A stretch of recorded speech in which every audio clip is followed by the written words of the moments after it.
Shalom from Jerusalem. This is Watchmen Talk, a series of conversations with experts in military affairs, intelligence, diplomacy, and law enforcement. And our special guest today is Rafael Bardají. Am I pronouncing it correctly? Correctly, very well. The former national security advisor of the Kingdom of Spain, and a man with an illustrious career, which we will go on every stop of the track. Welcome, Rafael. Thank you very much indeed. My pleasure to be here. The name Bardají, what region does it represent? Where do you come from in Spain? Well, it's from the northern east part of Spain, Aragon, the first kingdom of what is now Spain, or it was 5 centuries ago. Castilla and Aragon? Yeah, the two kings. And as far as I understand, it's from a family of Jewish origin that remained after 1492, and they modify a little bit the name in order to be there. Really? The first ancestor that we have tracked was the ambassador of the king of Aragon and Castilla to make the peace treaty with the Muslim in Valencia, at the time of the Sheikh Campeador, our hero. So it's genetically inspired in your case? Well, I don't know. Maybe. Maybe. I mean, there are 5 centuries in between that many things happened in Spain, fortunately or unfortunately. But I have to say that my passion and my defense of Israel, since I remember, is more motivated by strategic analysis than religious links or family historic past. So you were born and raised until the age of 16 when Generalissimo Franco was in power. Correct. Did your family participate or suffer in the Civil War? Yes, my grandfather was a minister of education and then of what is now industry and development in the Republic. And he had to leave the country after the Civil War.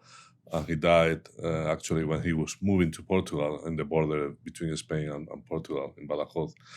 But having said that, different uncles, son of my grandfather, participated in the Franco years also as ministers. So I think our family... so it's a civil war, right? There's a division within the family, but I think we decided, not my family, but the Spaniards, in 1975, that the reconciliation was something we needed, and that the past is the past. You cannot change it. It's like the weather. You like it or not, but it's what it is. And we better reach a new understanding to launch the democratic process. My family was, as any other family in Spain, divided among the two camps and reconciled after so many years of Franco. Well, we also had it in Israel in a minor way in the early 50s when there was a split in kibbutzim between two movements, which now seems very awkward. What were the differences, nuances? But that's history. What drew you to strategic affairs and the social sciences? Well, I studied political science and also sociology, with a specialization of international relations. And it was the time about late 70s, early 80s. The whole Euromissiles thing was booming up in Europe. I was interested. I did my school high degree in science and physics, so I understand a little bit of rockets and lasers and things like that. And that was my initial motivation, understanding the deployment of the nuclear weapons in Europe. And I had the privilege to get involved with the International Institute for Strategic Affairs in London from the very beginning, and got also some grants from the Pentagon and in the US, and went to the MIT and Harvard for special programs on nuclear weapons. And that was my first steps. And when you are in a bicycle, you keep pedaling. No? Now, there was, during that time, there was still compulsory military service in Spain. Did you have to enlist? Yes, I did it, and apparently I did my retraining a few months ago of a sniper, and we still have some marks, 600 meters. So yes, it's. But I have to say that after going through the military in Spain that years, particularly, I was convinced that the compulsory military service has to change for the lack of capabilities in military real terms. You spend most of the time doing nothing. So the perception of the people going through about the armed forces were much worse after doing the service than before entering. And that's something unsustainable. And for other reasons, but I really promote it, and I'm happy that we were able to convince the Prime Minister to move from the compulsory military conscription service to our all-volunteer professional force. That was your friend, Jose Maria Aznar. Yeah. Even though your other friend, Defense Minister Serra, objected to it. Well, there were people attached to the values of social mobility and other things, no, that to my own view were already a little bit obsolete. No? I spent 1 year, the first year in government, to convince many people who were skeptical about the move. No? But I think the Prime Minister understood that the evolution of warfare really required professional forces if you were to deploy abroad, and he took the step. No? Would you also advise Israel to adopt this system, or is the condition totally different? I think they are totally different. I think this country needs the socialization through military duties, and it changes to a smaller, because of the budget, professional force, I think will be detrimental socially.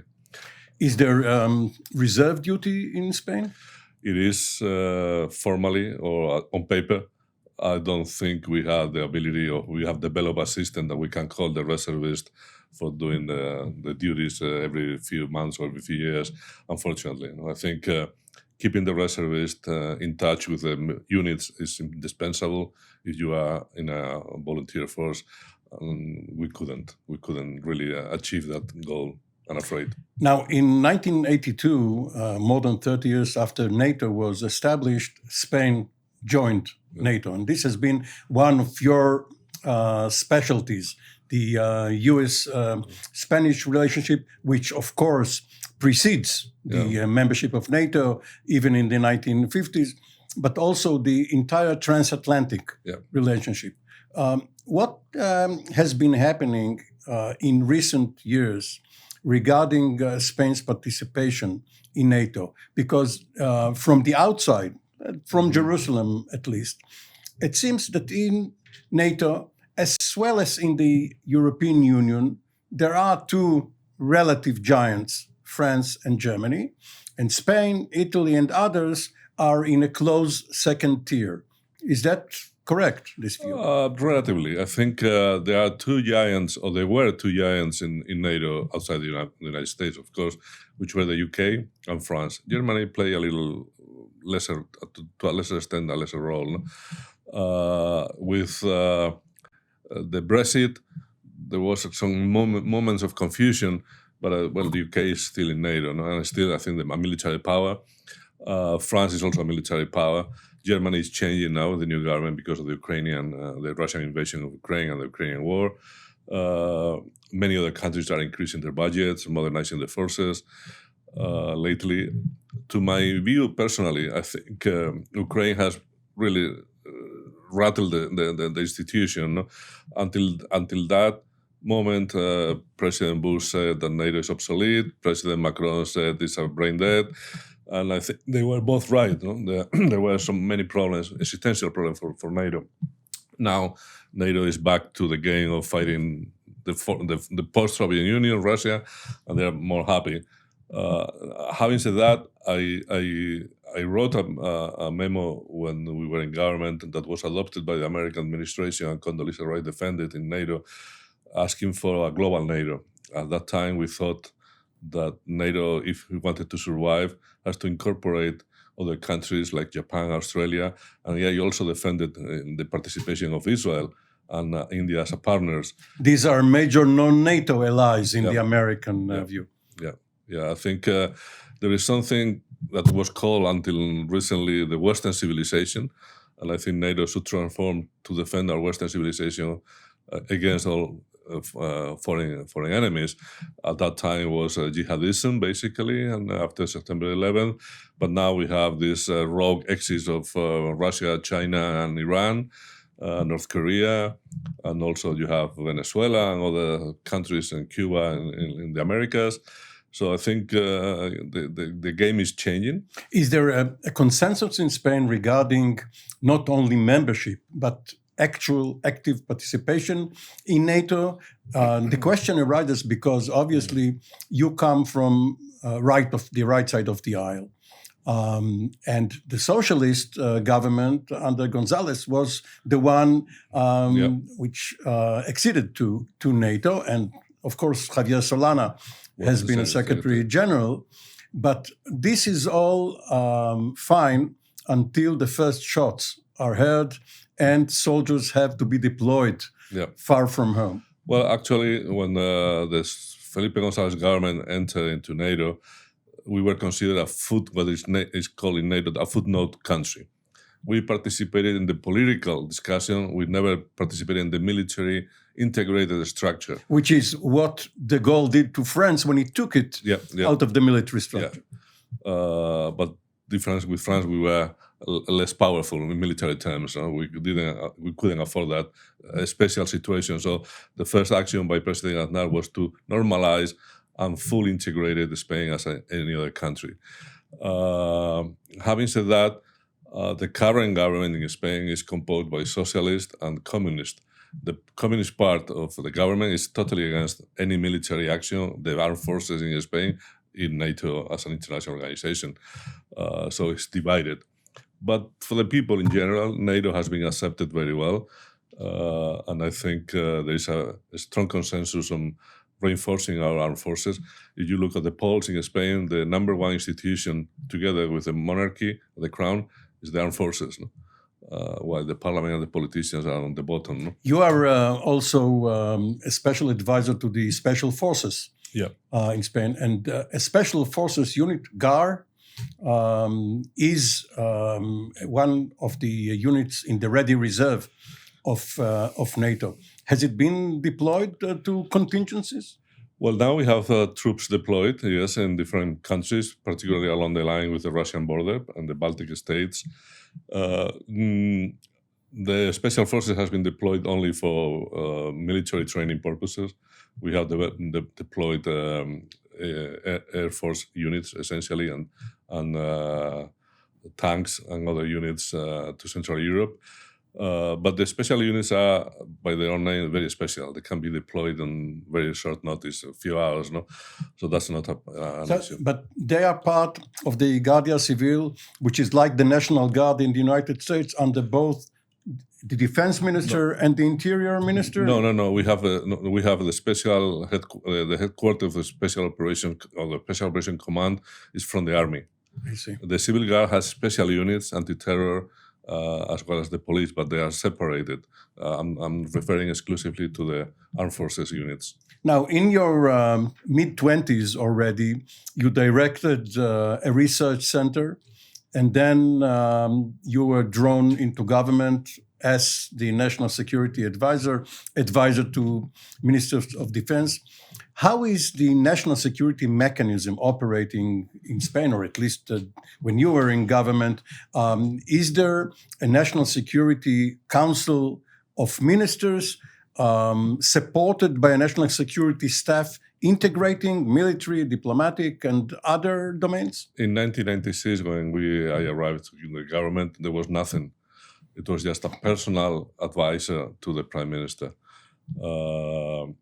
One of the things I did was a comparative study of different models from Singapore to Israel and see what could be adopted or transformed or adapted to. In Israel, it only started in 98. Yeah. But I had discussion with the people who already was thinking how to do it. Professor Arad, for instance, here.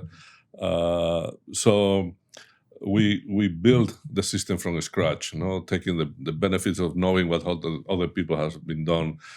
My model was finally the American model in a smaller size, but it wasn't implemented. Actually, it was, and still there is no implementation of the National Security Council as such.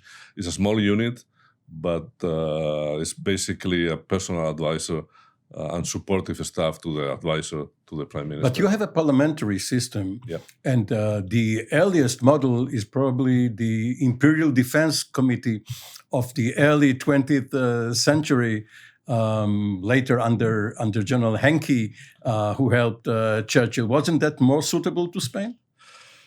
Well, I think it's a problem of culture. I think national security councils or cabinets of security cabinets are more related to nations that has really strategic problems. Spain has been basically in a strategic limbo for many years, so the need to have such an institutionalized system or mechanism wasn't there. My ambition was to have the power to produce the best strategic intelligence to the government. Besides what the intelligence was providing, it was a different level, more than just creating mechanism for crisis that, thank God, didn't happen. No? So what's your conclusion now that you have looked from the top at the bureaucracy? Are there different types of personnel in the military, in the foreign service, in the intelligence community, and how do you mesh them all? Well, that's correct. I think everyone has a different character and flavor and taste. And even if they look at the same, it's like a photographer. No, nobody take the same photography, even using the same cameras, because of the whole bag they are bringing with them. No, I think it's indispensable to have a coordinator, call it intelligence coordinator or whatever. That I think the British system in that sense is very good. No, the intelligence committee put together all the information, all the relevant strategic assessment, and say, okay, we are going to produce just one for the Prime Minister. So somebody has to take the responsibility of unifying the visions, making sure that all voices are heard in case of disagreement. But if there is a consensus, you have to manage somehow all the personalities involved to present well. So if we now recall the British system, we must also speak about the yes minister syndrome, in which civil servants who are career officers stay and advise the ministers who come and go. Was that also the Spanish system? No, I was a political appointee and not a civil servant. And I don't discriminate between civil servant and an external expert, but I was looking for the real experts, wherever they were coming from. No? And sometimes, as you mentioned, if you have been working in a bureaucracy, you don't have the freedom of thinking or maneuver to provide the best assessments, no? I'm afraid. In 1973, during the Yom Kippur War, the United States considered asking Spain for help in the airlift to Israel. Eventually, it settled on Portugal and the Azores. But later, obviously, relations warmed. At that time, the Kissinger staff was afraid that Spain would be too pro-Arab to ask for help. What is now the Spanish view of Israel and the Middle East in general? Well, during those years and during the Franco years, actually, we had the mythology that we have a special relationship with the Arab countries, which didn't exist, actually.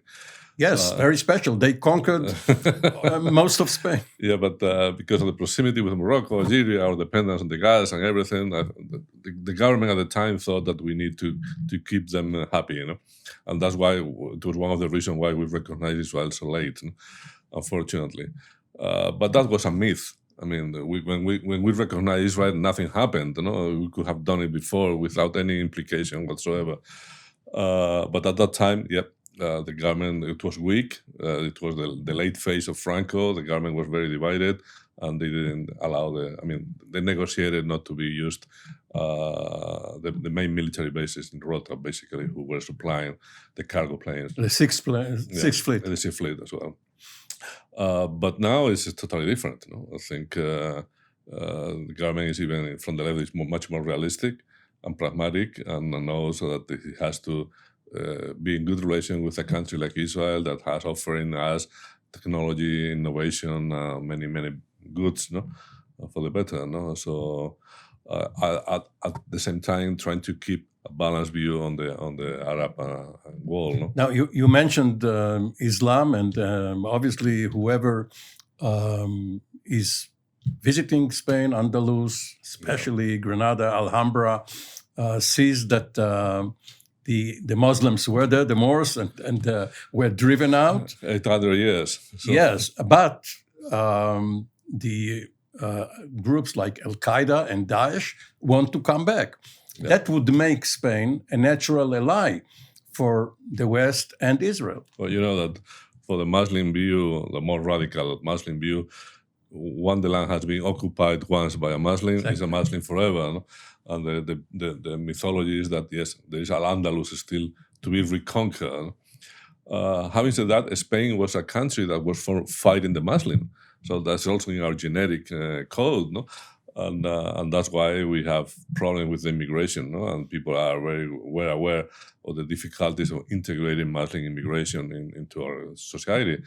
But yes, we have the threat of Al-Qaeda. We suffer a major attack in 2004 with 200 people killed and 2,000 seriously injured, changed the government.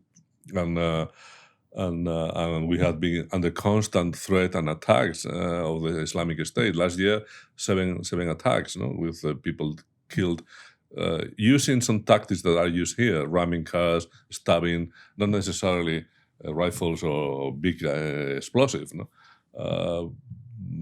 but it's a low intensity. I think the intelligence and the police has done a very good job preventing.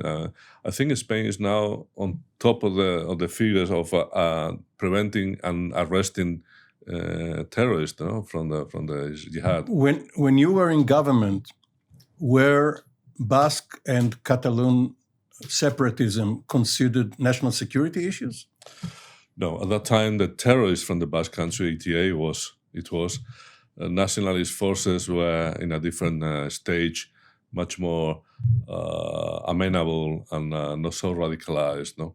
Probably because of the violence of the ETA. The Catalans were starting, and the Basques were too divided, and the national security threat was the terrorism of ETA, you know, with 1,000 people killed, no? Putting bombs and car bombs everywhere in Spain. So that was the main focus. Not even, unfortunately, one of my discussions with the intelligence establishment was that they were a little bit marginalizing the threat emerging from the jihadists. No? They were so focused in what we knew, ETA, that we lost track a little bit of the emerging threat. Rafael, you now belong to a rarefied club of former national security advisors, which also includes Americans, French, and Israeli. Can you share your view of your Israeli counterparts and of Israeli concerns in the national security field at large? Well, I think, I'm not discovering anything, but Israel has different problems. I think the most existential one will be a nuclear Iran, and the scenarios that we need to prepare ourselves for in the next couple of years, no more than that, whether the Iranians will decide to build a bomb or they will decide to make a test and declare themselves a nuclear power. You already had a nuclear bomb in the 1960s, but deep down in the sea, where the Americans are still looking for... That was an involuntary nuclear power in any case. But second, you have also the Palestinian issues, how to manage the problem, Gaza with Hamas, and the penetration of Hamas in Judea, Samaria, the West Bank. So it's a mix. You are accumulating too many problems. On top of that as well, you are now experiencing a polarization in the country, actually like it's happening everywhere else, in the United States, in France, in Spain, in Germany. So I think you were clever in the past. Now you have to be brilliant to manage all the different problems that are accumulating, I'm afraid. No? Now, when you were accompanying Prime Minister or President of the Council of Ministers, Aznar, to meetings with heads of state and government, was the personal touch important on top of the national interests? Yes, I think personalities in politics matter much more than we think. I mean, you can make the case that you have in national interests that are permanent or whatever, but the approach of a person can make a difference. And the good or bad relation between leaders can break a relation or can make a good argument in favor of something.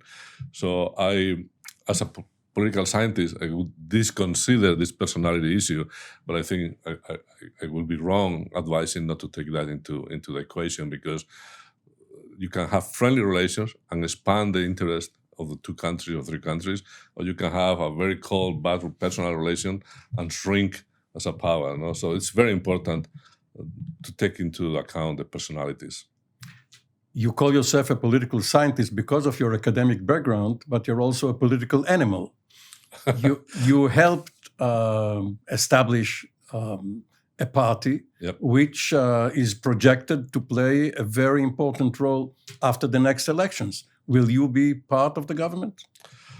Well, I served my duties already to the government, so I would prefer to stay in the private sector. But if I'm asked, because there is no other candidate, I cannot answer no to anyone who asks for something special duty to the country, you know. But I'm very happy that you mentioned the new party, because I think I'm very proud of one single thing, not creating a right-wing conservative party in Spain, but it's probably the most pro-Israeli right-wing party in Europe. No, I think there was a European Parliament research recently that put us almost on top, and I think I contributed with my little grain to that. So never say never.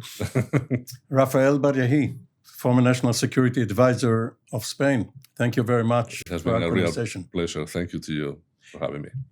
And we will be back with another edition of Watchmen Talk from TV7 News here in Israel, in Jerusalem. For the time being, shalom and goodbye.